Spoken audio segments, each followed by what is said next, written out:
60-30, I'm not a Chaz fan. He's fluky. I was a Jake fan, but after watching him make a lazy play yesterday and cost us the lead at the time, I'm done. Trade Jake. Jake's on one of my bads, but I want to address this fluky thing for Chaz McCormick. Maybe his 886 OPS is fluky. Maybe that's better than what Chaz McCormick is. So let's take his career numbers. His 829 at-bats. Chaz McCormick in 829 at-bats is a 781 OPS. Really?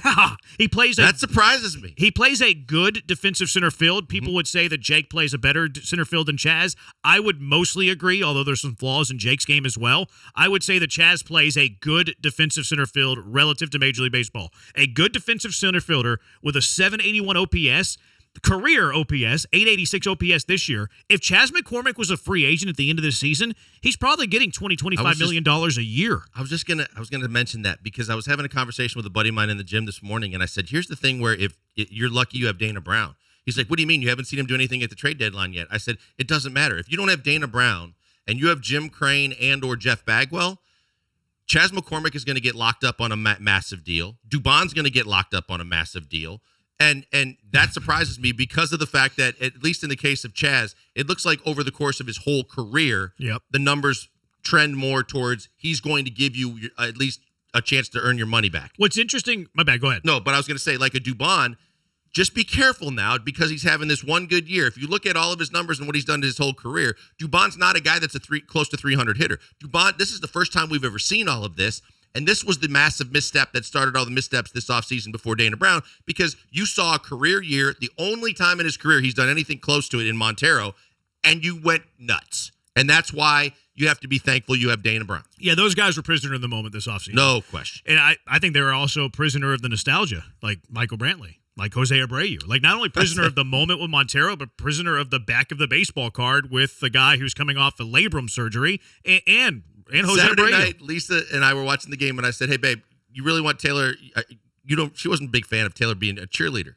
And I go, you don't understand. Taylor can make some big dollars in cheerleading. She goes, what are you talking about? I said, there's a guy in the dugout right there that's a cheerleader, and he's making $12 million a year for giving out high fives. You can make a lot of money as a cheerleader. She says, I go, Michael Brantley's getting $12 million a year to give out high fives because he hasn't played all season. Yeah. The good news on Chaz and Dubon is they're under club control for a long time. Like that is great news. McCormick signed through 2026. That's fantastic. Like, not going anywhere. Dubon is through 2026 too. So like you have two players, like those aren't stars. Like Dubon, I think Dubon is best suited to being a utility. Yeah, I wouldn't call Dubon an everyday starter.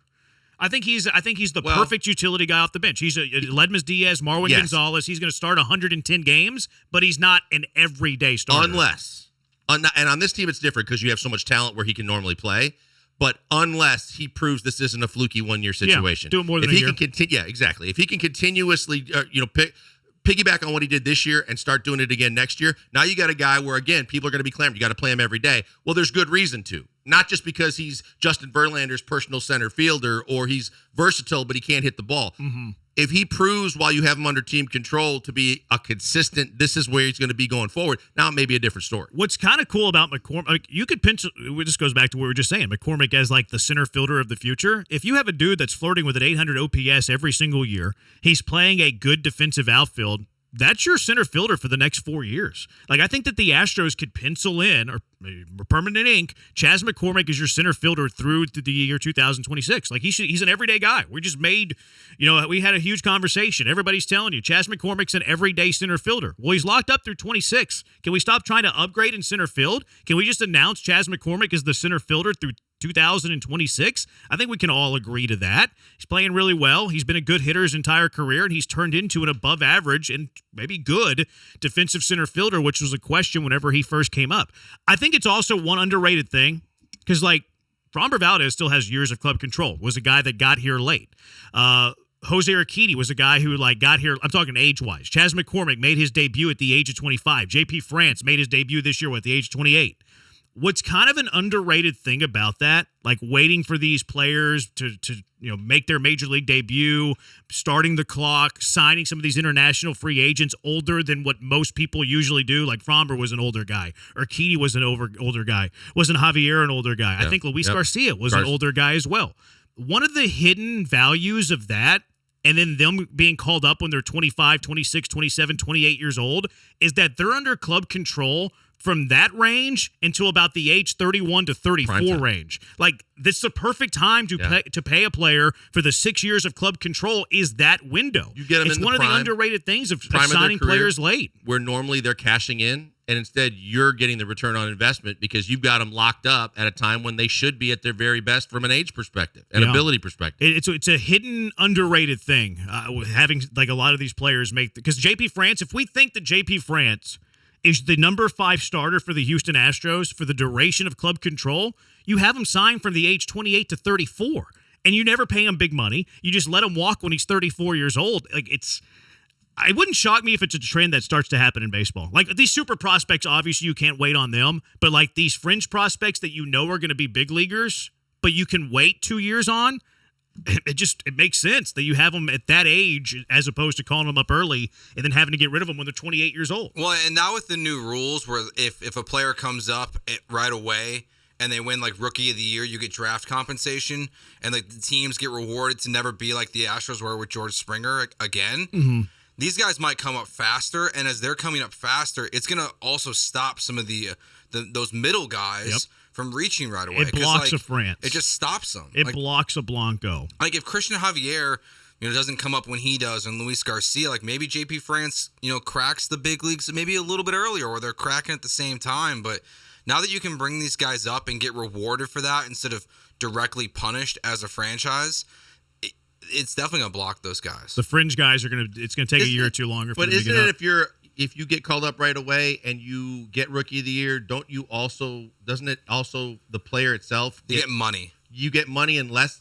You get 1 year less. No, you get out of the deal earlier. It's not a year less of club control. You go into arbitration earlier. There you go. So you cash in earlier, but it doesn't reduce the amount of club control. Like, I think if you win Rookie of the Year, I think it actually might be top 3. I think Jeremy Pena might be one guy. here too. I was going to say there's multiples, and I think that there's escalators in terms of like how much money that player gets. Like, if you win Rookie of the Year, you get a lot of money. If you finish second or third, you have reverse escalators. You get a little bit, but not nearly as much as Rookie of the Year. But I think it's the top 3 rookies of the year in the voting. I think that's right. They still have the total years of club control, but they hit arbitration a year earlier, which means you get to arbitration a year earlier, you're going to get, a lot more money versus what you're getting on the league minimum.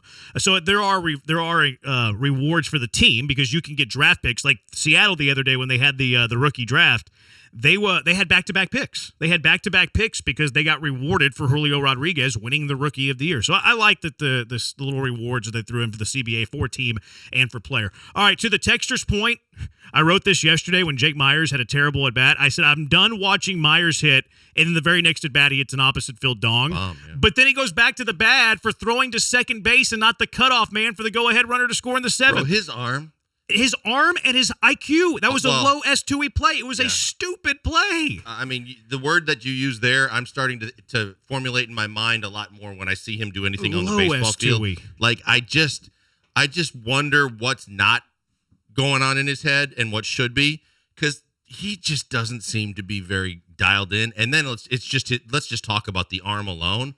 Everybody and their mother has the like neon green go light every time they see him field a baseball. Yeah. It takes them an hour to load it up and let it go, and it isn't coming in at any velocity at all.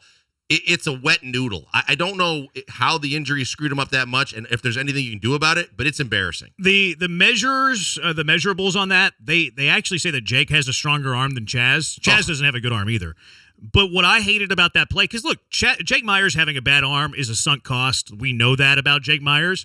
But if Jake Meyers hits Gray Kessinger on that play, there's a play at the plate. Yes, why in the world is he throwing to second base? Low S2E play by Jake. I just blanked on his name. By Meyers. For some reason, I was thinking Marisnik. For Jake Meyers, low S2E play throwing it to second base. You hit the cutoff man. That was bad. What if he did it because he knows he can't? Well, no, the throw to second was longer. Refresh my memory, guys. Before he got hurt, did he have a decent arm? Pretty solid. Was it? I don't remember. I don't remember. It was great. Like, I don't think it was like good. Yeah, it was fine. I don't think it's not Kyle Tucker. But I think the biggest thing too now is it takes him an hour and a half to get rid of it. Like, there's no quick release. That's the windup. You're right. There's no swift transfer and quick release. it's just like this massive wind up to get to it, and then it comes out like a pus ball. That might be why we think Chaz has a better arm, but Jake measures rid of better it. is because of the windup. Maybe Jake's velo is better than Chaz's velo, but Chaz has a quick release, whereas Jake crow hops, winds up, takes forever to. He needs to be on a pitch clock. Jake Meyers out there in center field.